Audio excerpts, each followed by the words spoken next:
বরুড়ায় মাদক ও স্মার্টফোন আসক্তিকে শিক্ষার্থীদের লাল কার্ড।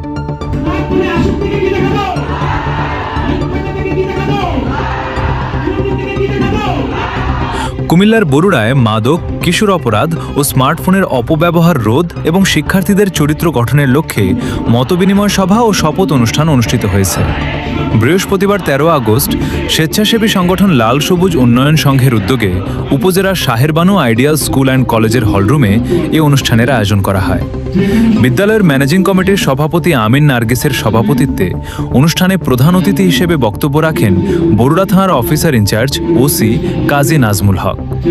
প্রধান অতিথির বক্তব্যে কাজী নাজমুল হক বলেন, মাদক ও কিশোর অপরাধ আমাদের ভবিষ্যৎকে ধ্বংস করে দেয়, আর স্মার্টফোনের অপব্যবহার শিক্ষার্থীদের পড়াশোনা ও মনোযোগ নষ্ট করছে। তাই মাদক, বাল্যবিবাহ, কিশোর অপরাধ ও স্মার্টফোনের অপব্যবহারকে লাল কার্ড দেখিয়ে তরুণ প্রজন্মকে নিজেদের সুন্দর ভবিষ্যৎ গড়ে তুলতে হবে। শিক্ষার্থীদের উদ্দেশ্যে তিনি আরও বলেন, তোমরাই আগামী দিনের বাংলাদেশ, তাই এখন থেকে সচেতন হও, ভালো মানুষ হও এবং দেশকে ভালোবাসো। অনুষ্ঠানে বিশেষ অতিথি হিসেবে বক্তব্য রাখেন শাহেরবানু আইডিয়াল স্কুল অ্যান্ড কলেজের অধ্যক্ষ মোহাম্মদ রেজাল করিম মজুমদার, লাল সবুজ উন্নয়ন সংঘের প্রতিষ্ঠাতা ও কেন্দ্রীয় সভাপতি কাউসার আলম সোহেল এবং সংগঠনটির সহ সাংগঠনিক সম্পাদক মেহেদি হাসান মারুফ। এছাড়াও উপস্থিত ছিলেন সংগঠনটির সদস্য ইয়াসিন, শামীম, শিহাব, আরাফাত, তুহিন, শিয়াম, অন্তু, ইফতি, মেহেদি, সোহান, আশিক, সাইফুল, ফখরুল সহ আরও অনেকে।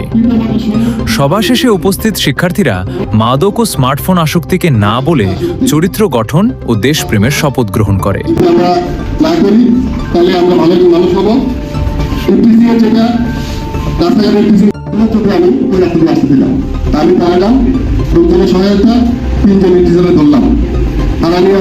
আমরা যদি ভালো মানুষ হতে হয়, আমরা কি করতে হবে?